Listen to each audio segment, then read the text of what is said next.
Okay, what we're going to talk about in this video lecture is leadership communication. Now, we communicate all the time, and we don't put that much thought into it, but actually, there's some, maybe I should leave the hat on, you won't get the shine. But anyway, leadership communication is just so important. It's probably the most important thing that a leader does. And communication is the process by which information and understanding are transferred between a sender and a receiver. And to kind of take a step back, this is the classic model of communication. We have a sender. They have a thought. They encode that thought. It could be in a message, it could be texted, it could be acted out, it could be in a shrug, it could be in a lot of different things. They transmit that message, and then there's a receiver on the other end. You want them to not just get that information, but you want them to understand it. You want it to be something they can do something with. We can get some feedback through here. Hey, I didn't get that, or nice job, let's keep that up. We can also get a lot of noise, all right? Now, this is the classic model, and you're going in the classic model. I think it's got some useful things for us to think about, but I'm going to put it into a different kind of context. Let's think a little bit about, another way of looking at this, because we can get a lot of errors in encoding, decoding, problems with transmissions. They can all impact the true value of a message, and this is important. But to get us away from just thinking about this message, I want you to think about communication like baseball. All right, it's baseball time of year. We have here a catcher, and a catcher is trying to throw down to second base. That ball is the message. The catcher wants to throw that ball, and there's a lot of noise going on. There's a batter up there, and if someone's stealing, the person's starting to run. There's a guy swinging the bat up there right in front of them. There's a pitcher that could be in the way, all right? A lot of different things going on, but ideally, they're getting that out to the receiver. And the receiver's going to catch that ball. They're going to get that message in a way that they can do something with it. And that's good communication. The message came across. The receiver was able to easily get it. They caught it, I'm assuming, and made the out. Of course, that doesn't always happen. Sometimes we have wild messages. Did anybody understand what he's talking about? Did anybody even get the message? That's the wild message that the receivers can't get. We also have times that the receiver, the listener, just muffs it, doesn't get it. What we'd like is we'd like to have these perfect messages. And the value of perfect messages, well, they should have gotten it. I put it in the bottom of that email. They should have gotten the message. Well, make it so it's crystal clear for them to get the message. Double check, use that feedback, make sure that they got it, all right? When that goes well, hey, yeah, that works, that went well. And of course, when it goes wrong, when we're not having good communication for one reason or another, have some discussion then as well about ways that, we could deliver messages better. The biggest thing I want you to think is when you're the sender, it's your responsibility to get the message to them. If they miss it, all right, it's on you, okay? You have to deliver it in a way they can get it. By the same token, if you're the receiver, your job is to be ready to get messages, all right? And that's key. So thinking in those terms sometimes, it's not, well, they should have gotten it. It's like, well, you should be able to catch that throw, all right? No, it's, well, did he? All right, well, how can we get that to work properly? And as the leader, you've got to really not just communicate, but you've got to facilitate communication among other people on your team. Leaders need to be outstanding communicators. They do need, however, to go beyond being good communicators to being engaged in something they call leadership communication. And they need to be communication champions. Let's hear some talk out there. Let's hear some chatter. You guys communicate with each other. Now, how do leaders communicate? Leadership means communicating with others so they're influenced and motivated to perform actions that further common goals and lead towards desired outcomes.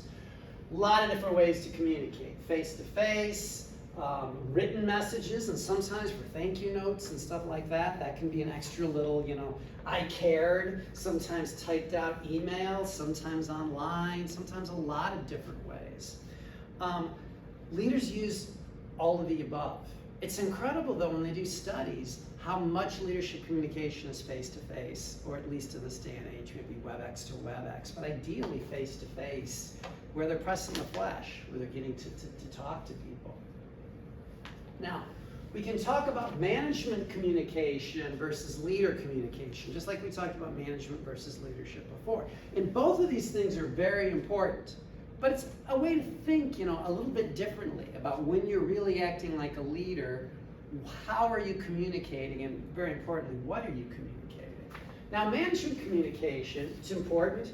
This lies in the accuracy of the facts, statistics, decisions. Are we getting the info across? Effective managers tend to establish themselves at the center of information to facilitate the completion of tasks. Think about the manager of a restaurant. They're out there making sure that the hostesses, the wait staff, the kitchen staff, the busing staff, all those people are working together and communicating. Leadership communication takes it a step further. It's being a communication champion. It's a person who's philosophically grounded in the belief that communication is essential, not just to get the meals out, but to building trust and gaining commitment to the organization's vision. Leaders use communication not just to get the facts across, but to inspire and unite people around a common sense of purpose. This is why we're serving dinner tonight, to give these people a great night out so that we get good tips, things like that. It gives a common sense of purpose and identity. People need a vision to motivate them towards the future. We talked about how a vision can be very motivating. All right? We're going to deliver a great dinner tonight to the people in the restaurant. We're going to help each other out, and we're all going to leave happy with good-sized tips. Learning, problem solving, decision making, strategizing, they can all come from that vision, what we need to do to achieve that. And that's more the leader aspect. Leadership communication is purpose directed, in that it directs everyone's attention towards the vision. What's the big picture we're trying to accomplish today? The values, the desired outcomes of the organization, and persuades people to help achieve that vision. Now, don't get me wrong, telling people where the silverware is, letting people know we're out of the chicken cordon bleu, all right? Those are kind of the management type things. But we need to think about how we get everybody motivated and energized towards the vision we're trying to get with whatever the series of tasks is today. Now, leading strategic conversations is also very important. That leadership champion is not only getting them, the leader communicating, but getting the people to communicate with each other, because you're grounded in that belief that it's important. Leaders can facilitate strategic conversations by setting the agenda for conversation, underscoring key strategic themes linked to organizational success, reminding people of the vision, reminding people of the values, encouraging them to have a conversation on how we can better deliver on those things. Also selecting the right communication channels and facilitating something called dialogue. Now we're going to talk a little bit more about dialogue. Dialogue is really different than discussion. Dialogue is, some people in the old days would say it's a waste of time. It's just people chatting, getting a more common, better understanding of each other, with others and among others. Okay, so it's not just the leader talking, it's encouraging other people to talk.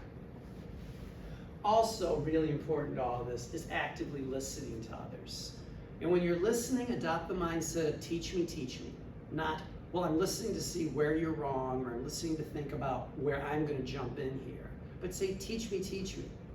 Learn first, that seek first to understand what they're trying to get across.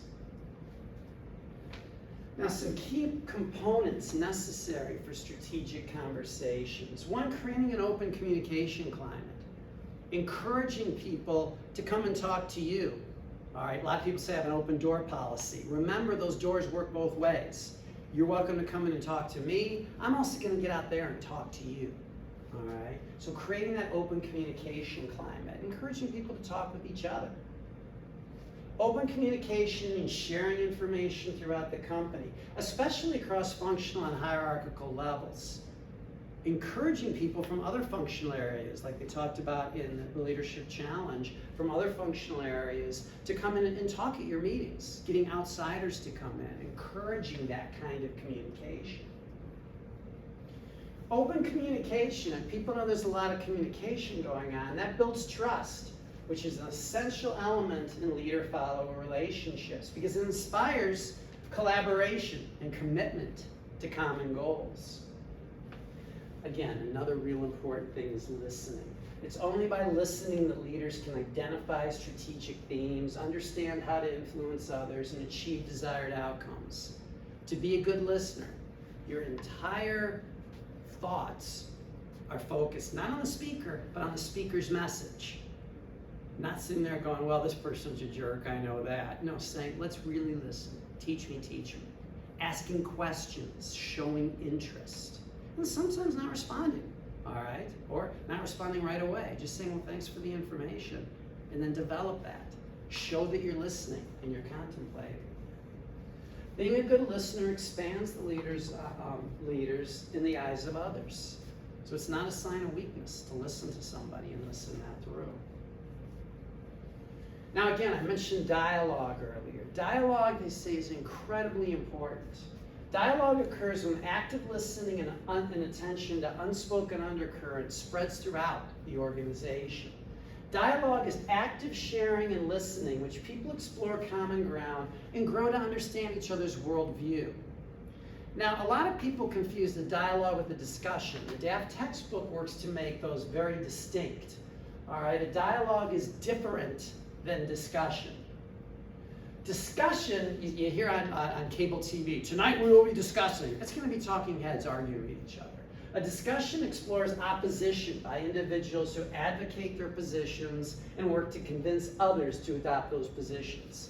If somebody says, we've got to discuss this, it's usually a sign that there's something, a conclusion we need to come to. A discussion is often resolved by logic, beating down opponents. A dialogue, on the other hand, requires the participants suspend their attachments to a particular point of view so we get a deeper listening, a synthesis. Meanings can emerge. It may not even be about a certain topic. Just one more thing on dialogue. This really helped me.